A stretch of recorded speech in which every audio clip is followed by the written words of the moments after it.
What have you done during your 4 years as sheriff that makes you fit to continue in this role? Yes. I will tell you, when I first came in to sheriff, and well, certainly when I first started my first campaign, ran on four principles: safer communities, fiscal responsibility and transparency, partnerships, and then overall progress within the agency. Within those different pillars, there was body cams, there was vehicles, there were pay raises for deputies, there was partnerships with the community and investing in them and building better relationships with them, relationships that weren't always there, not just in the community, but the law enforcement community as well. And the one thing that I'm so proud when I go out and talk to citizens, every promise, every campaign promise that I made, we delivered on. We delivered on in the first 8 months. Body cams was something that I feel when I first came in was spoken of quite a bit and really critiqued and said, I don't know that you'll be able to accomplish that, just looking financially at our picture. And we not only delivered on the body cams, we have expanded the body cam program. And none of that is paid for with taxpayer dollars. So everything we set out to do and that I promised we would do, we accomplished. What are you wanting to continue and/or implement in the department? I want to continue the service that we are providing now and build on it. There is a need, not in just Oklahoma County Sheriff's Office, but in county government, to modernize business practices, to be better and be more efficient in workflow and the way we do things around the county. And then certainly to have more of a presence at 23rd and Lincoln when it comes to promoting good legislation. There were great things that we were able to do in this 4 years.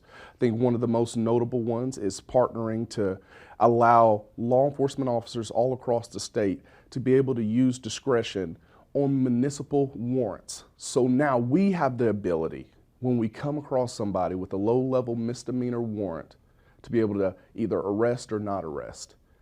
That makes things better. That takes away people being arrested for being poor, just owing fines and fees, or something as simple as, hey, you fished without a license and you have a warrant for your arrest because of that.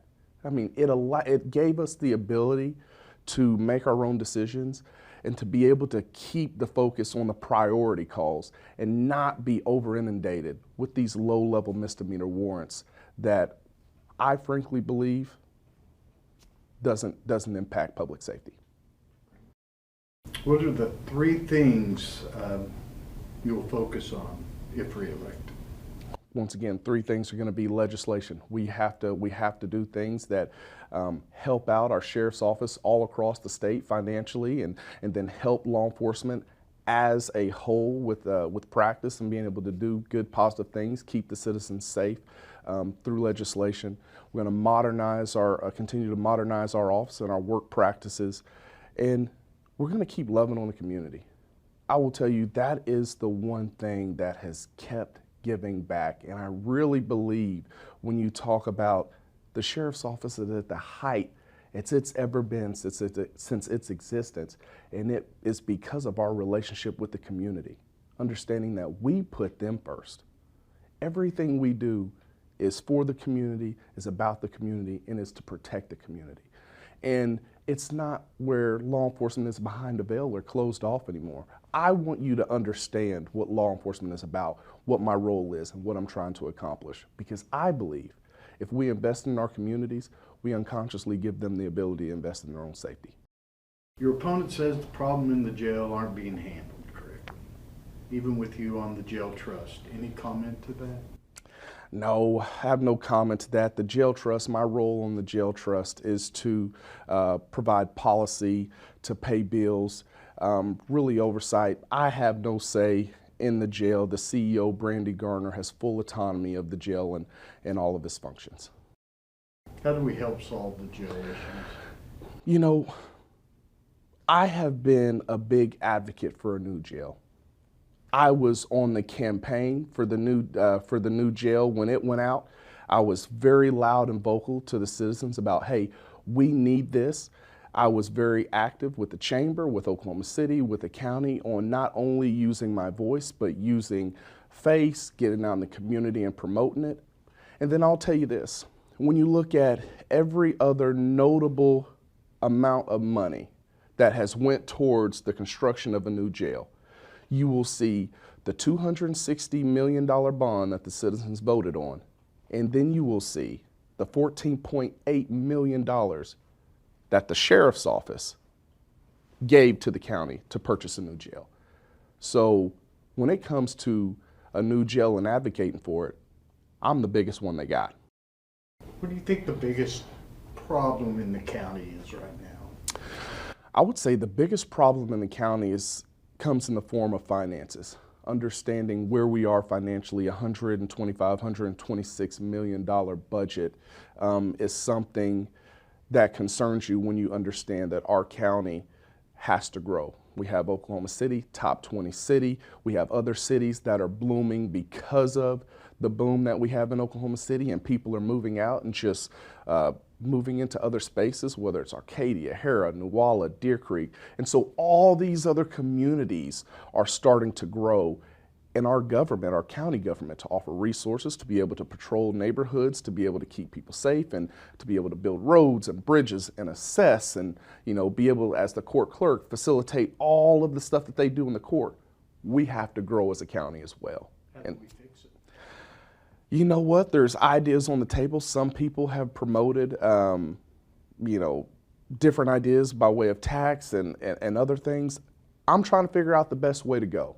I'm going to start looking at things and seeing what really helps us. But another revenue stream certainly is something that cannot be ignored.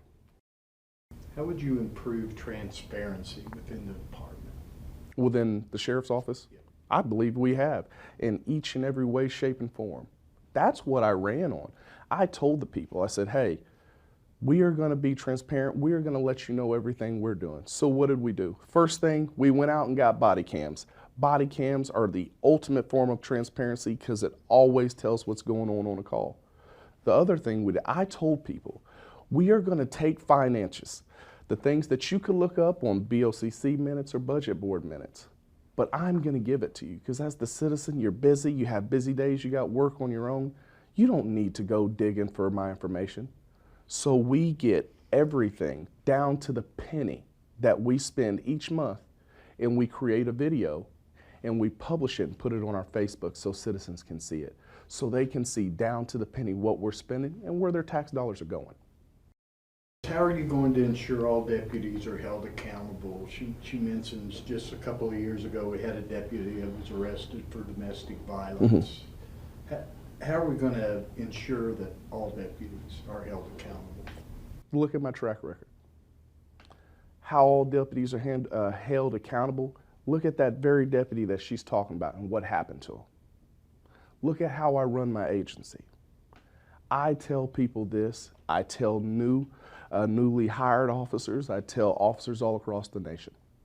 There is not one single person, myself included, bigger than the badge or the patch. There is not one person that is bigger than this profession.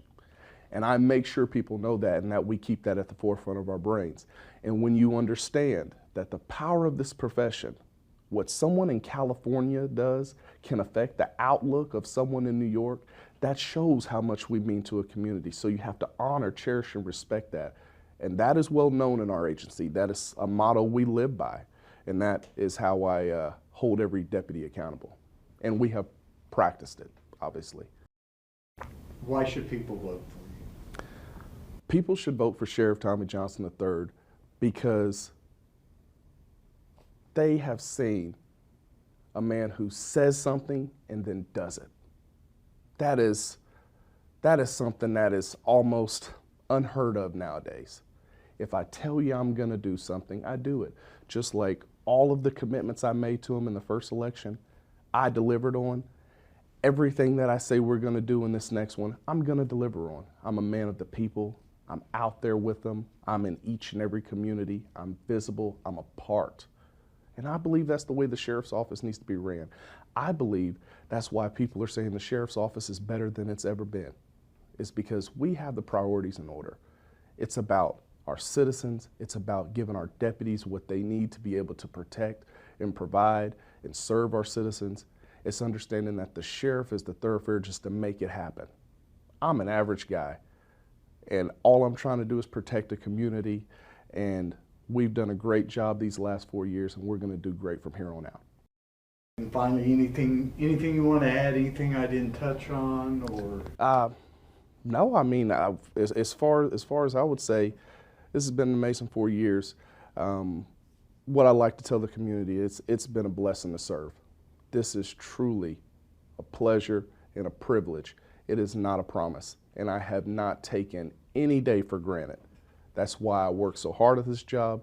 That's why I love this job, and I love the community the way we do, because this means a lot. The sheriff means a lot to a community, and I'm just grateful for the opportunity that they've given me. And tell us a little bit about your extensive background in law enforcement. Oh man, long time in law enforcement. It seems like a long time that went by really, really quick. 26 years in law enforcement, majority of that at the Oklahoma City Police Department, retiring as a lieutenant. I did a little bit of everything from patrol to training, field training, to some law enforcement instruction, being a law enforcement trainer, promoted to sergeant, master sergeant, and then to the rank of lieutenant, where I created a lot of community outreach programs, one that's still in existence, several programs that are still in existence, truancy, in fact, and youth outreach. So a lot of police and community relation experience, investigation experience through undercover policing. I mean, we can talk all day about the details of my career and my resume in law enforcement. So what makes you fit to be the next sheriff? Well, you know, like I say, I'm a public servant, and public safety is my gift. And I love this community so much that I feel like that I owe this community the gift of my knowledge, experience, and ability. And we face a lot of challenges. We have a lot of challenges in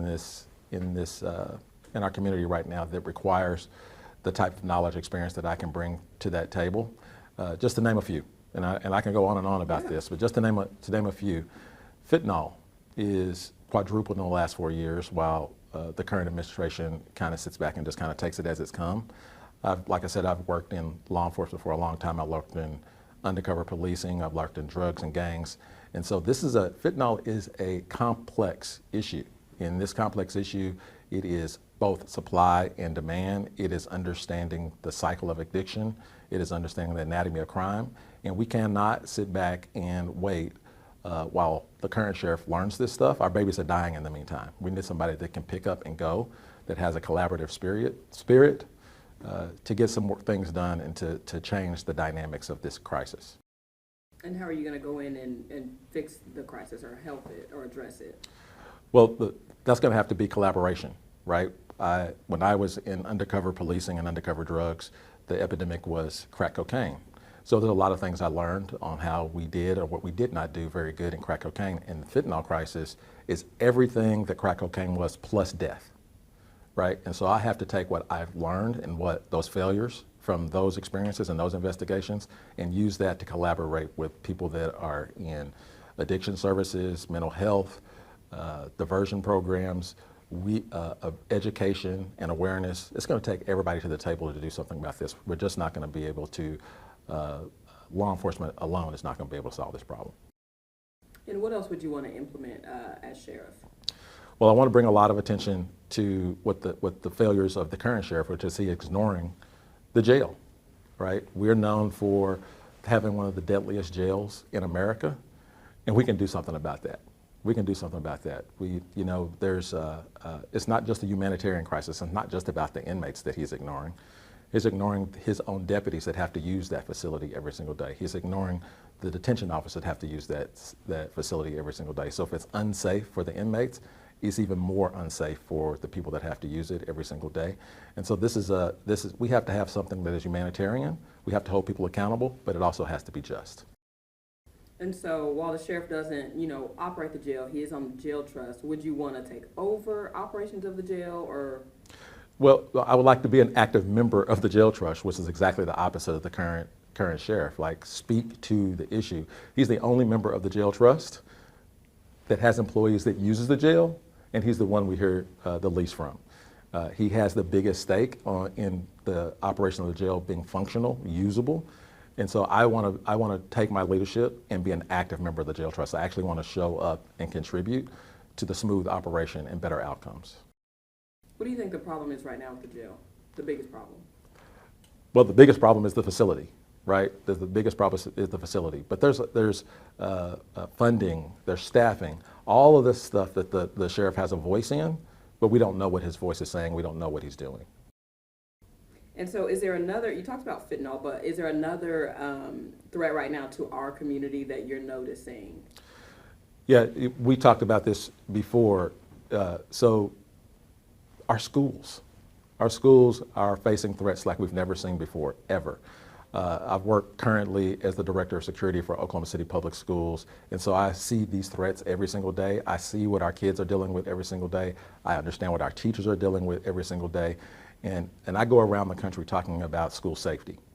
And I'm telling you right now that I want to make schools the safest place on earth, and I want to use my knowledge, experience, and ability to make sure that Oklahoma County is first and leading in that area of having the safest schools on earth. And so we don't have time to play catch up with our kids. We got to start right now, and we got to start turning this narrative around. How would you improve transparency within the Sheriff's Department? Well, one of the things that I would be interested in restoring is a community citizens advisory board, right? That's been dissolved under the current sheriff. And so I'm interested in community voice. I'm interested in hearing what people say. I'm interested in learning from the people. And so transparency means if I make that community connection a little closer, then I understand and they understand and they get to see what we're doing. It's not just about body cameras. It's not just about releasing all the good stuff. It's also sharing what we're not so proud of and what we can learn from. So that's very, very important to me. And you mean a Citizens Advisory Board under the Sheriff's Office? Yes, Okay. yes. How would you ensure accountability of deputies? Well, the first thing you got to do is we got to go over all of the policies, right? We got to take a look at the policies, and then, like I said, that Citizens Advisory Board is to make sure that every use of force, that every encounter follows the policy to the letter, right? And then those cases where it doesn't follow it, because everything is not just black and white, right? My experience tells me that it's not just everything is not black and white, but being made to articulate the circumstances, the facts, to be able to make sure that the community both understands, that the district attorney understands, that everyone, families that are impacted by the decisions that we make, all of those things is what we do to hold people accountable. And accountability helps us build trust, right? And when people trust us, when we trust each other, then there's no limit to what we can do. And looking back over the last few years, we've seen deputies arrested, for, domestic violence with their wives, or, even, losing a few deputies just from, the serving search warrants. Is there anything that you would do to, change how any of that went down, or looking back, like, would you change anything that you've seen in, like, the response from the sheriff's office? Well, I want to make sure, people that are mentally well treat people well. And so I have a really strong interest in not just a robust mental health service to our community, but wellness and mental health services for our deputies, right? We in law enforcement experience a lot of trauma. And I can look back over my career and I can see where I probably should have been offered some help. I probably should have been offered some ways and some outlets to be able to remove that stress. But that wasn't all things. So we have to go back later now and look that we can do some of that stuff, front load some of that stuff for our deputies and our law enforcement right now. So a wellness program specifically for those in law enforcement and the families of law enforcement, because we see a lot of things on a day-to-day basis that actually we may not carry very well. What about CIT training? Would you want to have all deputies, trained, or? Yeah, all CIT training is fundamental at this point. If you remember back in 2020, it was very simple, right? Every law enforcement agency in the country, if they didn't have body cameras, they got them, no brainer. If they didn't have CIT training because of what we were dealing with mental health crises in the field, training was implemented. So that was not a hard task to be able to accomplish for any law enforcement leader. So I would like to keep that going, but not only that, I'd like to introduce our community to that training so that they know not just that they are trained, but how they're trained and what they're capable of doing. What is the number one thing you think right now needs to change in the sheriff's office? Sheriff's Department? Leadership. Leadership needs to change. We need experienced leadership that understands that we have to collaborate.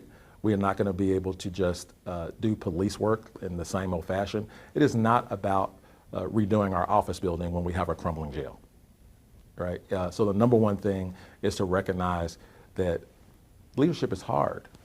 Leadership is difficult. And if we ignore problems, they don't go away, they get worse.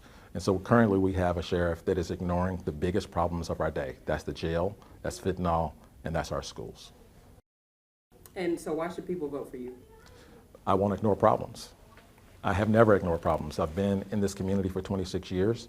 I grew up in this community. I've served in this community both on duty and off duty. I'm a servant by nature. That's who I am. That's what I do, is I serve.